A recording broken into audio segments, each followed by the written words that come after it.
On today's show, I am doing a Monday mailbag edition, answering all of your burning questions about the offseason, some coaching changes, and more. All that on this episode of Locked On Rangers. Let's get into it.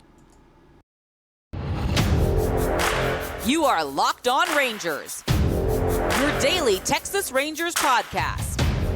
Part of the Locked On Podcast Network, your team every day.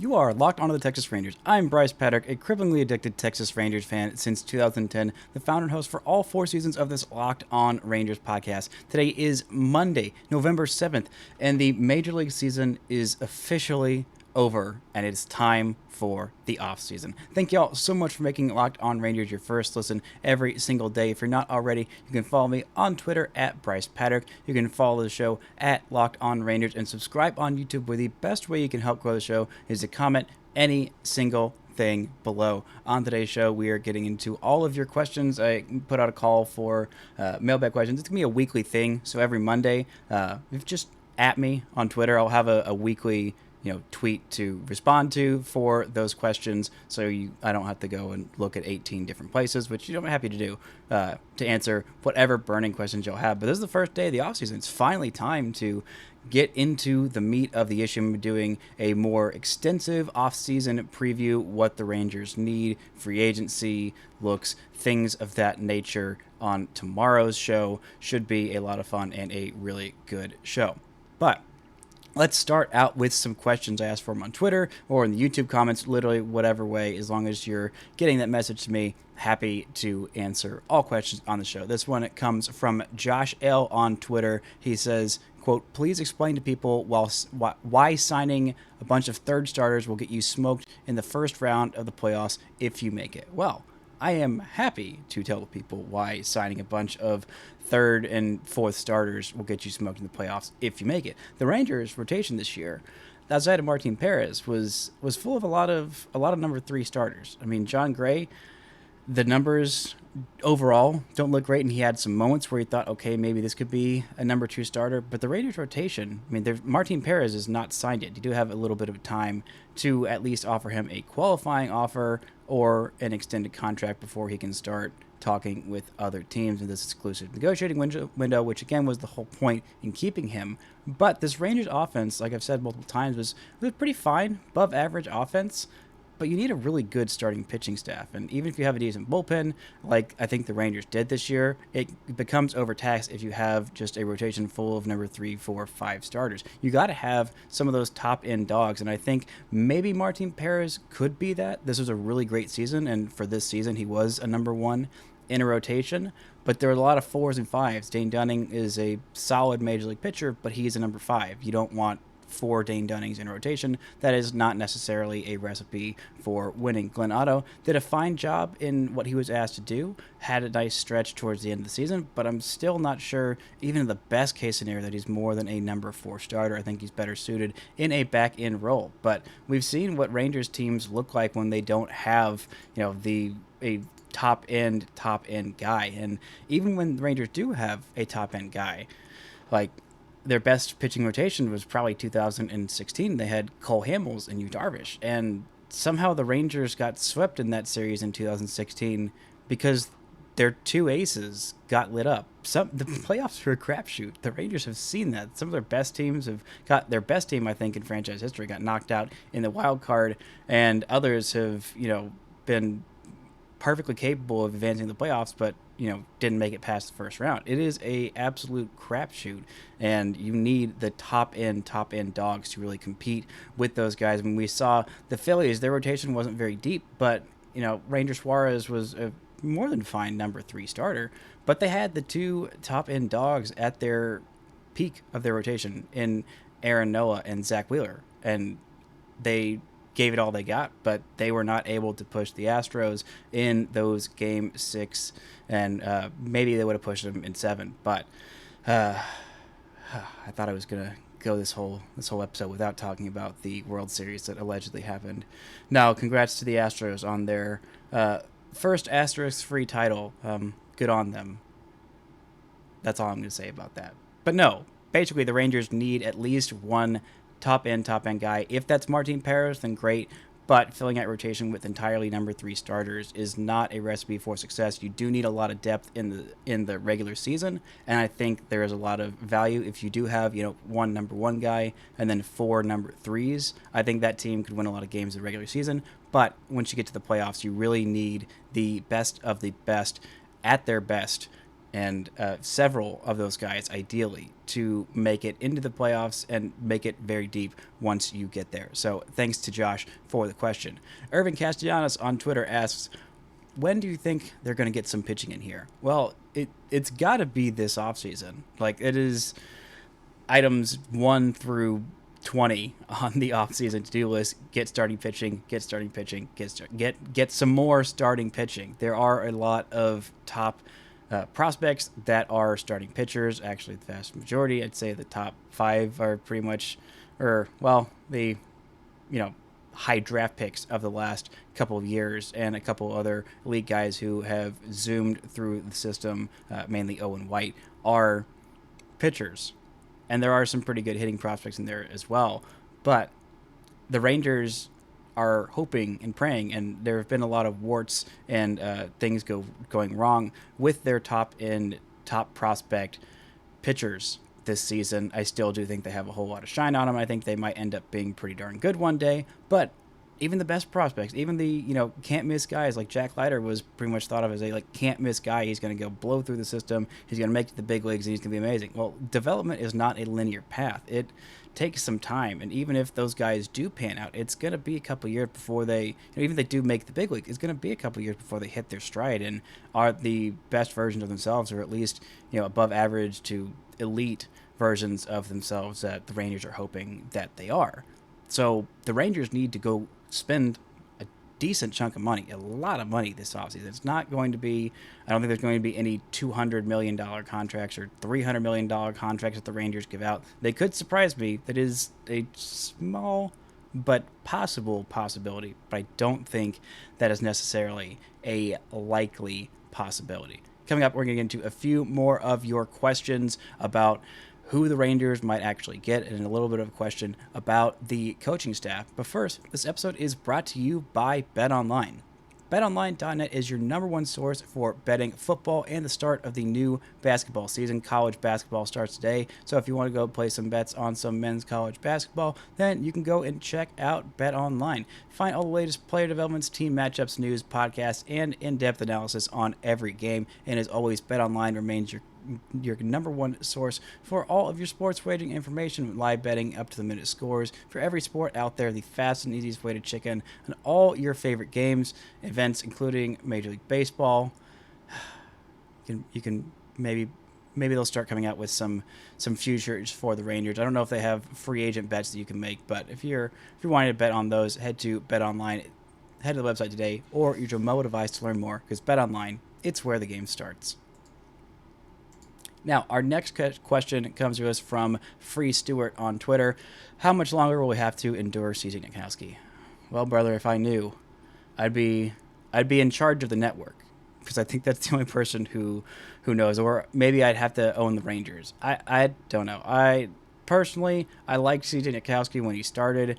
There have been some other things that have kind of led into me not liking him as much, and I do have some issues about how often he makes it about himself and refuses to just shut up a little bit every once in a while, which is a good trait for every broadcaster to have. The ability to let a moment breathe and sit is something that I think is an undervalued and underutilized skill in broadcasters nowadays. But I don't know. The Rangers like him, and I think Bally likes him, so he's here for a while.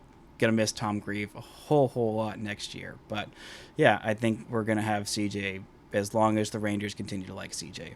Next question comes from Mike Osman on YouTube for the old mailbag. How do you feel about Joc Pederson on a 2-year, $28 million stopgap at left field till Evan Carter / Aaron Zavala can arrive? Well, it looks like the stopgap is going to be a little bit more necessary. I think Evan Carter eventually, when he comes up, will be in center field. Depending on how much Leote hits, like I said, I think last week, it could be Evan Carter in left field more often, or maybe right field. But I do like Joc Pederson as a stopgap back for a 2-year deal.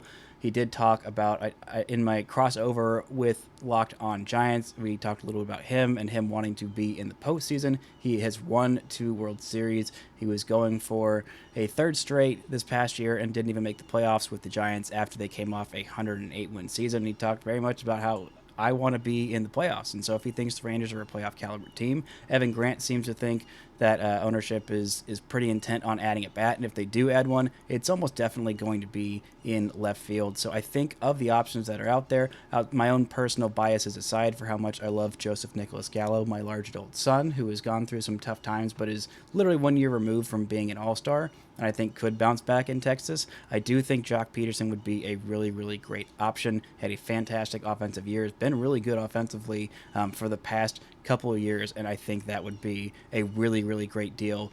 And I do think Evan Carter is probably going to end, or not Evan Carter, Aaron Zavala is probably going to be the Rangers' left field of the future, with Evan Carter as the center fielder of the future. But with the recent injury to Zavala that he suffered in the Arizona Fall League, he's going to be out until mid-May to early June. So his development is probably going to be pushed. Timeline is going to be pushed back just a little bit. I thought he might make his debut this year, but it seems like 2023 is probably going to be a more likely option. Wishing him all the best in his recovery. Also, while we're speaking of prospects, I saw on Twitter today that Rangers prospect Zach Kent, who was on the show last offseason, got engaged this weekend. So congrats to Zach Kent and his fiance. Really, really happy for the both of you. And mazel tov. Now, next question we have from Lane on Twitter. Do you think they will bring back Mike Maddox as a pitching coach? If they don't, who are some other candidates for the job? Now, Mike Maddox was with, I believe, I want to say he was with he's been with the Cardinals for the last couple of years, and I think there would be some mutual interest in him coming back. He was the pitching coach during some of the most successful runs that the Rangers made. Did a great job there. Remember the old Maddox arm on the shoulder? It was just a classic staple of Mike Maddox's tenure here. He is 61 years old. Yeah, he's been in St. Louis for 5 seasons. I think he spent a season in Washington after he left the Rangers, and I think he left after there was an open managerial job in 2015 when the Rangers ended up going with old Jeff Bannister, and Maddox didn't end up getting the job, so he went somewhere else, which is something I was worried that would happen to Tony Beasley. Ended up not happening. But some other options, a name that's been thrown out there a whole lot is Dave Righetti. He is 63 years old, and he was in San Francisco with Bruce Bochy during that run where they won 3 World Series together. That could be a really, really great option. They obviously have rapport.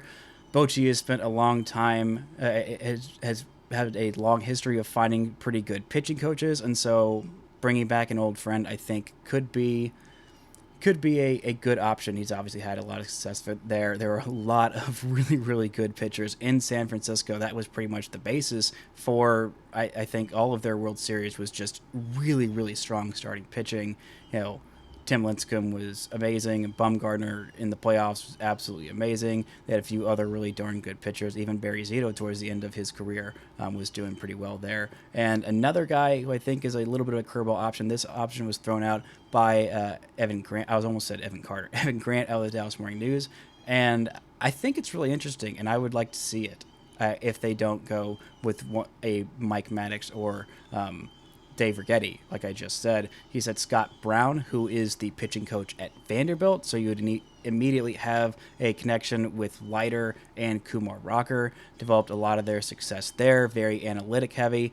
He hasn't pitched, or he hasn't been a coach in any professional setting, but has been absolutely fantastic working at Vanderbilt. There's a lot of Vanderbilt alums that come back and work in their, pitching lab, I think is kind of what they call it. So he'd be a kind of a new age, big swing, you'd say, if they wanted to go get him. I think that would be a really, really interesting option, and I would definitely be open to it if Chris Young and company thinks that is the best option.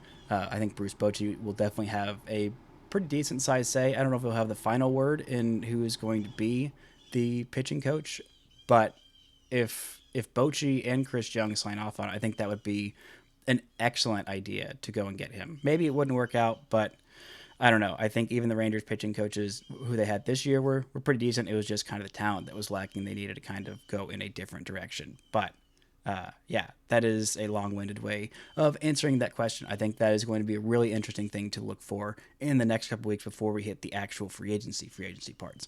Now, the next question comes from us from Corey Seager Stan on Twitter. He asked, realistically, which free agents will we sign this winter? Well, I'm going to get into that.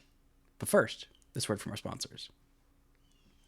Now, the realistically is the part that I'm going to zoom in on, because there are a lot of big ticket options, and I think Martin Perez is a realistic option, and I think that realistically he should be your number one choice. He should be brought back. This should be all of what they have been working on since bringing Bochy on. I think that should have been like just the highest priority in the next couple of days. I think we'll know pretty quickly. I thought that this deal would get done pretty quickly. If they want to give him a qualifying offer, that would be $19.65 million, and it would have to be within 5 days of the completion of the World Series. So really in the next couple of days here, I think that's Wednesday or Thursday, if my math is correct. I think actually it would be Thursday, if my math is right, because the World Series ended on Saturday. So yeah, Thursday. So we're going to know this week if they're going to give him the qualifying offer or if they're going to extend him. I've seen a lot of estimates thrown around for Martin Perez, and I really do think that around $15 million a year is probably what he's going to earn. He is still pretty young, even though he's been in the big leagues for 10 years. This is his age 31 season, and he really seemed like he turned a corner this year. It's not a large sample size, but I think it's enough to bet on for at least a 3-year deal. It depends on what he's looking for. It seems like he likes being in Texas, and if the Rangers want to just extend him a qualifying offer and see if someone's going to throw a whole heap of cash, which I think they will. There are a lot of really good pitchers on this market, and there are a lot of medium pitchers on this market, but I think it's got to start with Martin Perez, and I really would like it to be on something like a 3-year, $45 million deal. I might even be comfortable going to 4 years with him, because obviously he fits well, he likes it here, and that is something that I think could be great. And if they don't sign him, I think them getting him and Rodon might be a little tricky. I think it's definitely doable, and they should do it. And if they don't do it, then it's going to be tough for them to make the playoffs without a 1-2 punch like those guys, unless they want to bring in like deGrom and Rodon. Then you're like, all right, then losing Martin Perez wouldn't be that big of a deal. But I think if you wanted to go in the realistic range, there are some guys that I think make sense. Nathan Eovaldi made $17 million this year. I think that's around what he would get. It had a little bit of a trouble with injuries the last couple of years staying healthy, and I think around $16 million for like a 2-year deal. I think that could make sense. Again, he's more of a middle of the rotation kind of an option. Sean Manaea had a really rough season this year after he got traded to San Diego. At the beginning of the year, I thought, okay, great, go make the trade, go get him, bolster this rotation, maybe you can take a shot at the playoffs. With how badly he fell off at the end of the year, I'm a little more concerned about it. He made $9.7 million last year. I think the market value, according to Spotrac, is, $11.98 million. I don't know if he's going to make $12 million a year after how badly he fell off this year. He probably would have made something in like the $20 million range. He's had a history of being pretty darn good. I think that's definitely a name to keep an eye on. Chris Bassett, who is going to be 34 next year, made $8 million this year for the Mets, and his market value is listed at $21 million. I don't know that I would pay for $21 million for Chris Bassett, but some other options like Tyler Anderson and Andrew Heaney both had really good seasons. I would like to see the Rangers try and go get one of those guys. The Dodgers did a pretty darn good job in fixing I get them very confused because they're both very, very similar guys who had, okay, they were both with the Dodgers. All right, yeah, no, they both had pretty darn good seasons. They hadn't had a great track record and weren't the healthiest, but I do think that they could be some pretty darn good realistic options. Taijuan Walker had a fantastic year. He officially opted out today, and his market value is around $13.8 million. I think that would also be a really good market. So if I were picking on the more pessimistic side, I'd say a Martin Perez qualifying offer, then the Rangers probably would need two more starting pitchers after that. Evan Grant seems to think that they would only need, two, which would include Martin Perez. I really think that you've got to get three, including Martin Perez, to where the point where Dane Dunning is your number 5 starter, and you're not having Glenn Otto and Spencer Howard competing for a rotation spot. And maybe that's the case. Maybe it's not. But I really think they're going to have to up this payroll quite a bit. So my pessimistic side is going with a qualifying offer for Perez, then a 2-year deal for Tyler Anderson, and then a 1-year deal for Michael Wacha, who had a fine season in Boston. Fine season. Maybe 2-year deals for both those guys. Wouldn't be sexy, but I think it would improve the Rangers quite a bit. But I would still be really pissed about the Rangers not extending a multi-year offer or signing Martin Perez to a multi-year offer. Now, our next question comes from our boy Paul Holden, host of Locked On Rockies. He asked, will you give John Gray back, please? No, he's ours. He's ours now. Sorry, buddy. Wishing you all the best. But he's ours. We're not giving him back. Next question comes from, I believe it's LW Marts1 on Twitter. How much money will the Rangers realistically spend this offseason? Well, this is the question, really. This is the whole thing.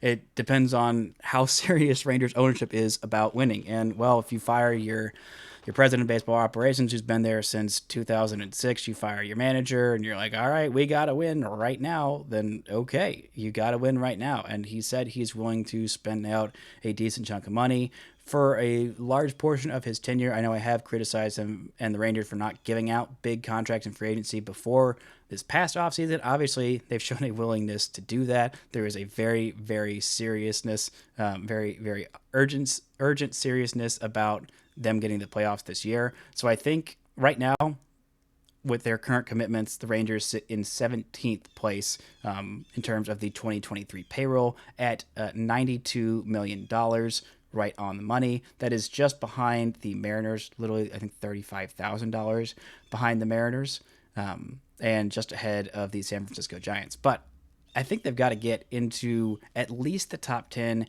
if not the top 5. That will probably be around the $150, $160 million range. Right now in 5th place is the Houston Astros. This is all without anybody signing anybody new at this point.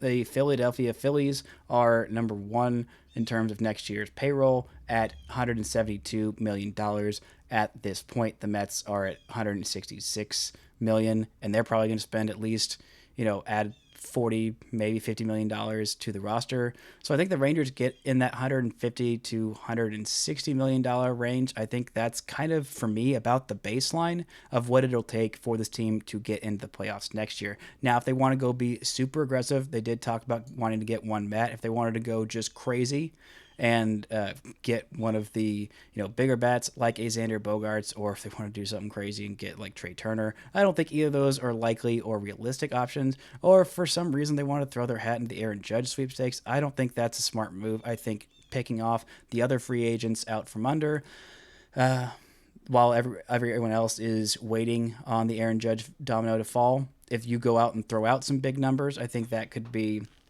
a really nice way to undercut the market, because I think the Aaron Judge domino waiting to fall is going to be like last year. Once that first one falls, I think Marcus Semien was pretty much the first big free agent to fall last year. That everything else kind of happened right after that. He kind of set the market. Then Corey Seager again wasn't going to come to Texas until the Rangers got somebody big. So that's a long-winded way of saying I think that the Rangers are probably going to add somewhere between 60 and maybe $70 million this offseason per year in payroll. In terms of overall money, I don't know. It really just depends on the situation. I don't see almost anybody that the Rangers are going to give more than 4, maybe 5 years. I think the most money that they could give, or they would give likely to someone, would be Carlos Rodon. I mean, they have been rumored to be making a hard push on Carlos Rodon. That comes from Andrew Baggerly of The Athletic. That was back in October. He's going to turn 30 in December. He is officially opted out of his deal and is a free agent, so I think that would be the biggest money signing that the Rangers would probably go out and get. I think he would definitely get more money than Martin Perez, but like when I talked with Ben Kaspick of Locked On Giants, Rodon was healthy this year, and that was the biggest question mark about him. Had the opt-out and wanted to go get himself some more money, had a fantastic season, will probably finish in the top 10, if not top 5, of Cy Young voting in the NL, and I think could be a excellent choice for the Rangers' number one starter if they're going to go throw a insane amount of money at somebody. So yeah, probably 60 to $70 million added payroll. Or if something crazy happens, like if they are able to get into the Kershaw sweepstakes and pay him like $25 million, and then you had 3 lefties. Oh gosh, I'm just imagining a perfect offseason where the Rangers sign Martin Perez to a 3-year deal. They get Carlos Rodon, and they also get Clayton Kershaw. That would be just put me over the mother freaking moon, and I might lose my actual mind if that happened. Would be great. I don't think that's at all likely or realistic, but as we've seen last offseason, sometimes the crazy just happens, and you got to be able to celebrate it and laugh at yourself for how wrong you were, even though it made sense to be that wrong at the time. Now, the final question, I believe, let's see. Actually, I think that is the last question. That is the last question that we have. So thank you to LW Marts for that. I think it was a pretty good discussion, just kind of getting a barometer. Tomorrow I'm going to set out, kind of a tier list for pitchers. It's probably going to be a multi-parter going through free agent pitchers. Later on in the week, I'll have a show looking at some trade possibilities. Might be a few really good Brewers pitchers that are on the market. Try and make some hypothetical trades for Pablo Lopez, which would be really, really a lot of fun, just theorizing and speculating what the heck is going to happen. Again, by, I think, Thursday, we're going to know if the Rangers are going to be extending a qualifying offer to Martin Perez or just getting him outright signed to a contract extension for the long term. Really looking forward to seeing what happens with that, and I'm hoping the Rangers can get some good news for us by the end of the week on that market so we can not freak out and adjust our expectations for the offseason accordingly. Thank y'all so much for listening and making Locked On Rangers your first listen every single day. For your second listen, go check out Locked On Sports today. It is a fantastic show. The biggest stories plus instant reactions, game recaps, and the take of the day available on the Odyssey app, YouTube, or wherever you get your podcasts. Thank y'all so much for listening and subscribing, and until next time, don't forget to enjoy baseball.